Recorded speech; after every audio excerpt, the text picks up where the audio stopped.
Welcome back. I am going to have to put my glasses on and do my school marm look here because we are with Salem's true Renaissance man, Chris Dowgin, and we have a lot to talk about today.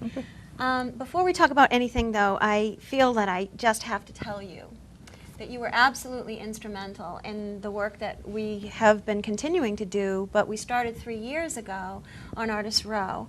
And I remember talking to you about what we were trying to accomplish on the Row with the charter that we had for the city.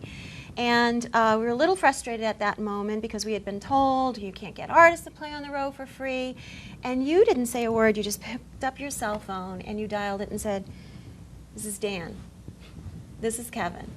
This is Matt." And you just kept doing it. And I think in 7 minutes we probably had 7 different artists. And just your generosity in that moment, just like your character in your trilogy that guides people through, you just opened up a whole world. And I want to thank you for that. Oh, you're welcome. Thank you. That was very And also, generous. happy anniversary. Oh, thank you. Thank you. Yeah. You know everybody, and everybody knows you. And I want to shine a special spotlight on you today because you are so generous with the connections that you give people.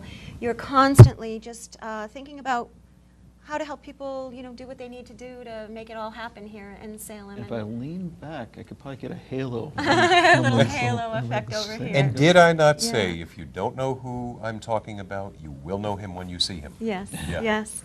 So we're here to talk specifically about a couple of hats that you wear. That is artist, illustrator, and author, and also tour guide. So let's start off with talking about, let's just talk briefly, you have a children's book out there called Gang Stories. Can you tell us a little bit about Gang Stories? Yeah, Gang Stories is the adventure of 4 stuffed animals in the middle of the night and what they get up to. It's a emergent reader, I think they call it, where the child gets to make up a new story every time he goes through each of the 4 tales. There's no words besides 1 page that if you haven't figured it out by the 3rd story, the 3rd story is actually going to tell you you are supposed to be telling your own stories. You look into these pictures and create your stories. And every time you open up the book, you should create a new story. And the one who's introducing this is a bear named Guff. And Guff has hair in his eyes and he can't read. So you will see his pictorial analysis, or what he thinks the Great Gatsby is, and it has nothing to do with the Great Gatsby. Right. So that's the way children do experience books when they first pick them up, is just make the stories up because they can't read it. But you're also, what I like is encouraging kids to bring themselves immediately to a book, which is ideally what we do as readers. I would love to talk about the trilogy that you have: A Walk Through Salem, A Walk Above, A Walk Under Salem, and now you have a new one coming out. It's coming out. It's Walk Above Salem. A Walk Above Salem. So can you tell us a little bit about your, what is the through line? What's your concept behind this trilogy? It starts off that you go to the Salem Commons and there's a unzipping tree. And there's this flagpole that has a light on the gazebo, shines on it, and casts this long shadow across the Commons and straight up the middle of this tree. And this is really there. It's really there. Every night at dusk you can go and look at this shadow. And just imagine this giant zipper that will come down and zip it in half, and the gears spin, the skin in the tree pulls back, and fairies jump out. And then you meet this old man named Mr. Zach, which is your tour guide through this journey. And he brings you into this magical, whimsical world of Salem where Vikings storm Dead Horse Beach, churches blast off like rocket ships, there's flying fish, a bunch of magical, whimsical things. And the little secret about it is it takes a lot from the traditional fairy tale cycle and Joseph Campbell's The Journey of the Hero. So it's a very subtle psychological tale. Same way that George Lucas read Joseph Campbell and made an instant hit. Taking the same stages are supposed to happen to bring you into this world that George Lucas and Joseph Campbell had and fairy tales in general. Fairy tales always have this certain cycle, like why Pinocchio is always someone's favorite. It's the same story as Jonah and the Whale. It's when you get lost for a period of time and you get lost into a sea, which is simply subconsciousness. A whale swallows you. And the whale then takes you on the night journey that the sun takes that you can't see. It's underwater. It's like, you know, the sun's usually above ground. But then at night, it kind of goes under things, just like you and the whale, and you're going to go back to the east to start over again. Yeah. So it's that journey. So there's a bunch of things in all three stories that will wake you up to yourself. Right. So symbols and archetypes.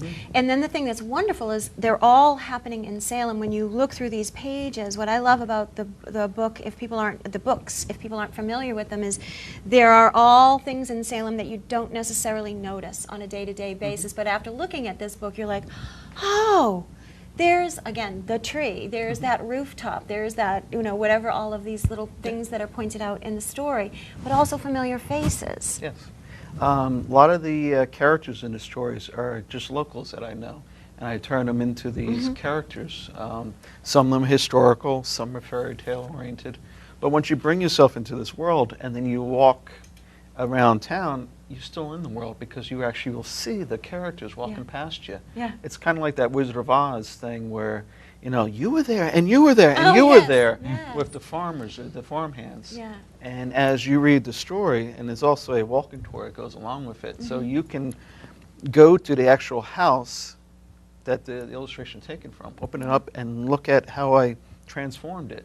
So it's meant to bring you further into the story deeper as you into it. walk through the town and actually see the spots. There's a Right. map at the beginning. And so there's a map at the beginning, and there are places that are marked. I've been noticing recently in town, like Rockefeller's has the little zipper Yes. tree, and so it's a scavenger hunt. Yes. That's what's brilliant about what you do, is that when we see you everywhere, but at the same time you're just taking everything in and just kind of Mishing it back together in a little compact package for you in a fun way. Yeah, in a fun way. That's a great way of putting it. So if you look at the outside of these buildings, there'll be these unzipping tree stickers, and then they'll welcome you inside, and you'll be able to see original illustrations from the story, and also learn how about the process of how an illustration is created. So there'll be different sketches and photographs, and then you'll see the finished picture. Oh, so they can actually go see your work in these In these places. places. Oh, that's So what are some of great. these places? Is that There's Rockefeller's, there's the Harry Potter shop that's on Essex Street, the Witch Museum. Who else keeps up? The Pig's Eye has some up there. Wakening Guild on the Wharf. Those are some of the places. Okay, Artemisia Botanicas Right. on Hawthorne Boulevard. Yeah, and yet there are a lot more than these places featured in your Yeah. book and in your books. I want to talk also about the walking tours that you have beyond a walk through Salem. You've got two really fun tours in town. A friend of mine took one recently with you. Can you tell us about the tours that you're doing? Sure. There's the first one. I'll start off. We've had smuggling tunnels in Salem since probably like the 1600s. smuggling tunnels? Tunnels. Yeah. Okay. Probably originally started with people running molasses so they can make rum later. It's an old tradition, even stemming all the way as far as New Jersey, that the surest way to make a quick fortune would be like a customs inspector. You would make more money than the governor because of all the bribes that you were receiving. So it was an old standard that they had here in Salem, going back smuggling against the Brits. And then we have a new country, and especially around the time period of Jefferson. This is where more of the book I wrote, Salem Secret Underground and History of the Tunnels in Salem, comes in. Say that name of that book again? It's Salem Secret Underground, Salem Secret Underground. the history of the tunnels The in history of the city. tunnels. And where can people find this book? This is at the Harry Potter shop on Essex Street. It's at the Crafters Market on Pickman Wharf. The Witch Museum sells it, and you can get it online. Okay. Amazon or CreateSpace. Okay. Sure. All right. And we can also help people connect with you? Yeah. Who And- want, okay. And Chris takes you down into these raw tunnels, under these Yeah. incredible places. Parts of them. Where are some places in Salem that have tunnels underneath them? The most accessible one is if you can, I don't know, if you're female, smile pretty to a bouncer or something like that, or get to know the owners at what's now Rockefeller's, the old Daniel Lowe building, and the site of the first church in the country was there. Have you been able to smile pretty and get down there? Unfortunately, I just knew a very big, burly bouncer, and just he was a friend, so I didn't really, You didn't have know. to smile pretty. No, I don't Okay. think he wanted me to either, but he allowed me to go down, and Frank, who's the head bouncer over there, and take all the pictures of the different tunnel entrances Yeah. and things and trapdoors down there. But it's the only one that's left that you can actually go from the Daniel Lowe's building to the guy's treasure chest. And it was refitted in, like, say, the 20s by Daniel Lowe when he took over the whole building. You know, there was a bank there, and it was his, and the church was upstairs. But when he took it all over, he wanted an access way to his warehouse, where that building is now. The guy's treasure chest is in that sunken storefront. The goddess treasure. Oh, the goddess treasure chest down underneath there. Yeah. Oh. So you can walk from her shop to Rockefeller's. Oh, So really? if people go on this tour with you, you give them all these little secret little places, Yeah. again, like the tour guide in your trilogies. Yeah, Mr. Zach. That your work is full of mysteries and little secrets and fun.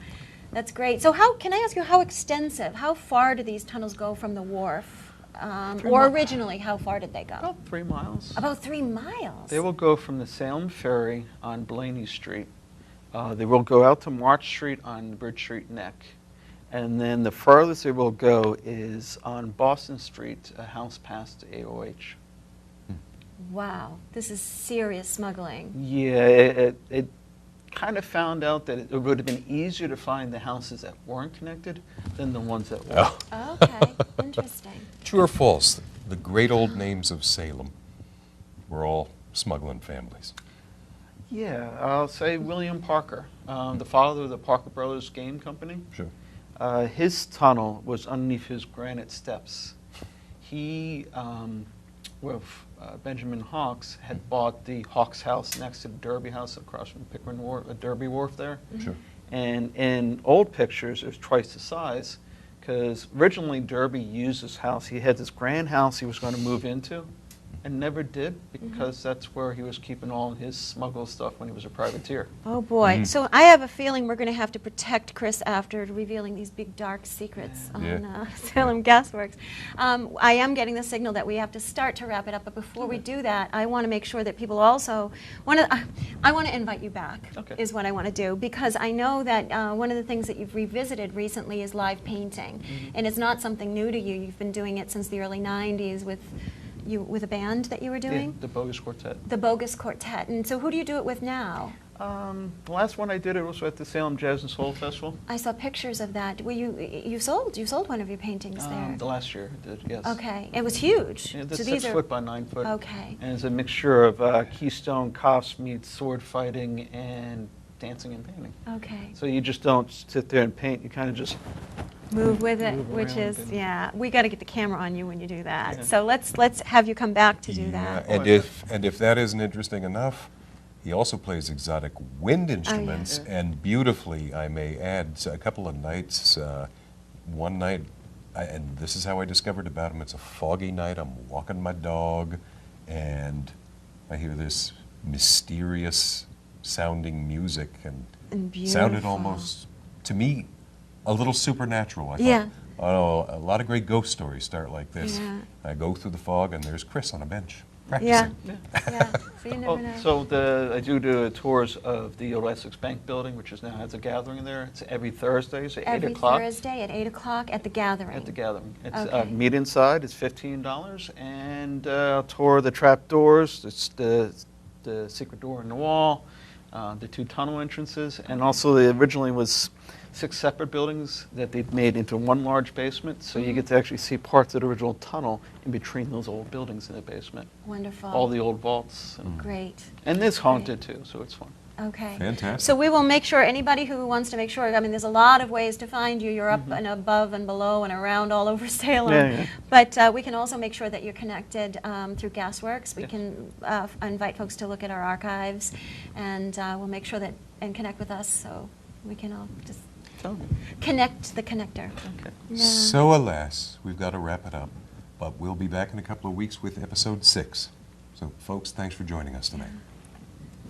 Thank you, Chris. Thank you, And Chris. happy anniversary Yeah, again. thank you. Thank you. Thank you. 5 years. Night.